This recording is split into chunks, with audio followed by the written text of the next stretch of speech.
and interesting. And there are so many intersections now between what you spoke about, GE, and a couple of other things that we want to talk about. So it's going to be fascinating. So, first of all, as I delve into this topic of why agility splits GE, let me clarify that this is not a critique. I worked at GE. I deeply admired that company, and there was some terrific things that I learned from being in that organization. And I know Peter has actually had a stint with GE too, and we'll exchange notes at the end of it. So my story, the way I want to position it, is to try and analyze it through the lens of agility by actually reading a couple of lines that GE put out as part of their statement announcing the split of the company into three distinct entities. So let me read this to you. Each company will be better positioned to serve its customers, benefiting from greater focus, accountability, and agility. The interesting part about this is that it is an industrial conglomerate. Jack Welch made it into a massive, complex industrial consumer mix of play of strategy, resulting in it being valued at almost $600 billion.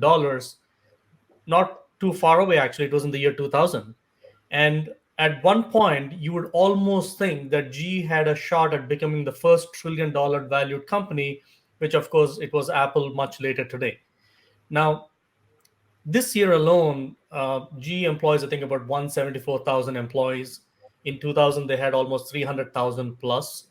And all of this transition is pretty obvious to where we are today. Now, why did it take an outsider CEO, Larry Culp, to come and have the courage to do the most? I would say it's probably a historic decision, as historic as Jack Welch turning this, struggling $30 billion company into a massive enterprise.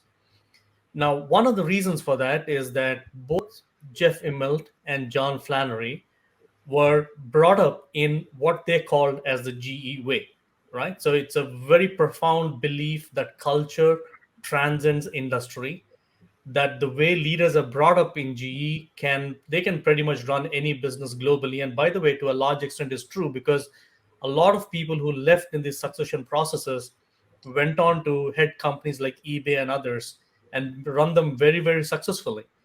But let me take you back to 2018 with the story of United Technologies. At that point of time, United Technologies was pretty much at an inflection point of what should be their next journey look like. And then they went into three different businesses, one around air conditioning, one around elevators, and the other one obviously was core United Technologies that stayed with them. And that therefore propelled the company back into greatness. But United Technologies is not the only industrial conglomerate that went through a transition like this. Siemens is another great example. So Siemens went through this transition way before GE. Now, the interesting part about Siemens is that Siemens, for a long time, admired the GE model. They were trying to mimic it. Leaders in Siemens were envious of the GE model, and they were obviously competitors in multiple spaces, including healthcare.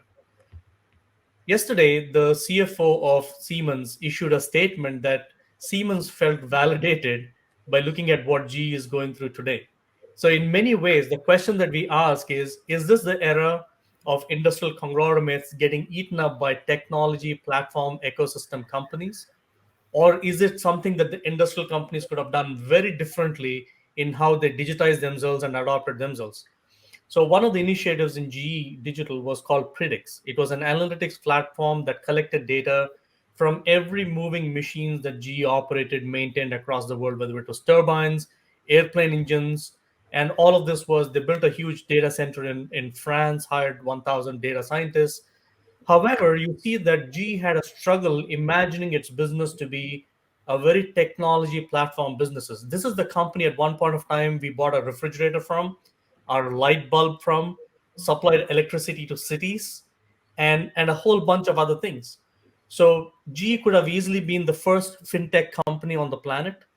G could have been easily what we call today as a super app in those days if they had the thinking.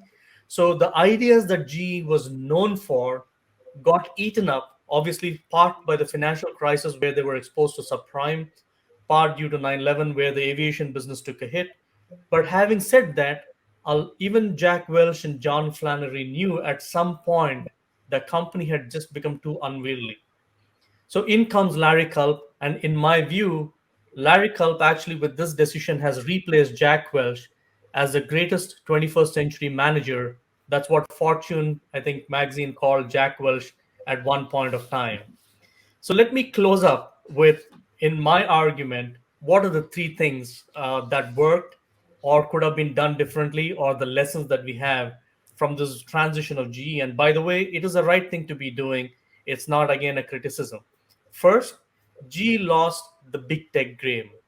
And as I mentioned, Predix was good, but it was not necessarily, in a space that could give integrate the company, the business model, the data, and a whole bunch of other consumer-centric activities that they were doing, or even integrate their own customers. So big technology, platform thinking kind of a business model was absent for GE. Second, shaping strategy at the intersection of industries.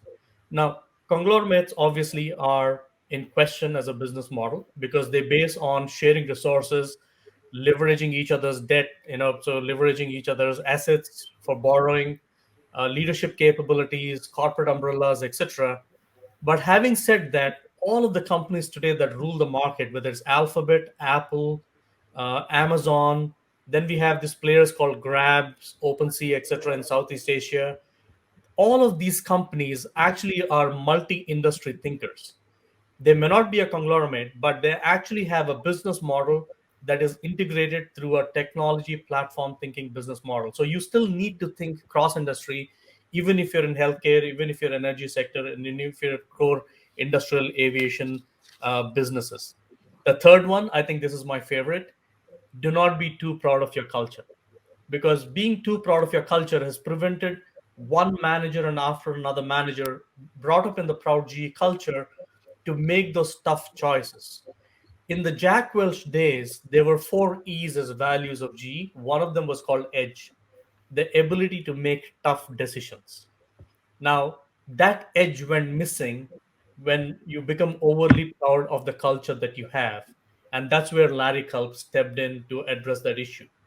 Now, as I said, Larry Kelp has done probably one of the most historic decisions seen in corporate America. And I think he's right on top there in terms of the 21st century, truly modern enterprise thinking leader who can reshape companies probably every 50 to 100 years. With that, that would be my curious and quirky take. And I want to open up our conversation with all our course leaders, but first, essentially with Peter. Peter, you've been in a strategy role at GE Energy. You've experienced GE culture firsthand. I would love to hear what your take on this move is.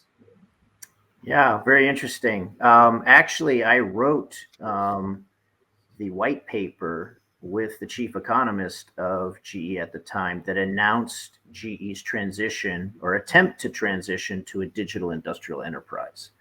It was called the Industrial Internet, pushing the boundaries of minds and machines. And so I was deeply, familiar with the initiative. But there were a number of challenges, I think, that even aren't in GE's hands. So, for example, um, when we look at Apple, we look at Google, we look at Facebook, they have tremendous power over the customer. The customer has little power in terms of data. GE, on the other hand, faced companies like Exxon, Shell, Duke Energy, Tokyo Electric Power. So when you talk about taking data from customers and turning it into a value proposition, an individual customer of Apple or Google really has no power, right, to say no. I mean, they can opt in or not or whatever, but companies like Exxon can tell GE, no, we're not going to share that data with you. And so this whole notion of Predix and GE not being able to capitalize, I think it's what they realized over time is that extracting data that they could turn into value from their customers was much more challenging than what it takes Apple and Google and others. Now, we're seeing legislation through, for example, GDPR and other initiatives globally to try to help individual customers of the big tech firms rebalance that power equation. So that's kind of an interesting phenomenon. It's taking decade, more than a decade to do that, and that story is still being played out. When I was at GE, there was talk about breaking up the company. So it's taken some time. So it's not a new idea. I guess the time is right now to do this. And I also think we have to look at this in historical context. GE rose through the industrials and was a critical player in the industrialization of the United States. They provided the underlying industrial infrastructure, railroad, locomotives, right? GE had huge locomotive business. They have aviation business. They had electric power business. These are the core infrastructure. The United States has built that infrastructure, right? And so the demand actually moved to other places.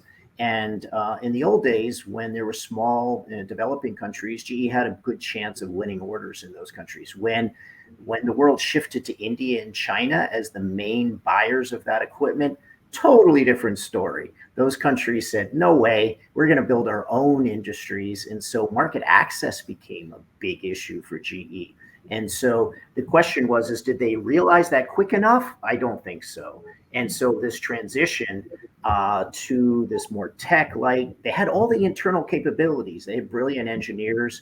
It was a really big challenge to move from a P&L product mindset to a truly digital platform perspective. And that's where I think GE got hung up, and demand dried up for GE, and so they didn't transition quick enough to a new business model. Thank you, Peter. That was fascinating take, and I do have another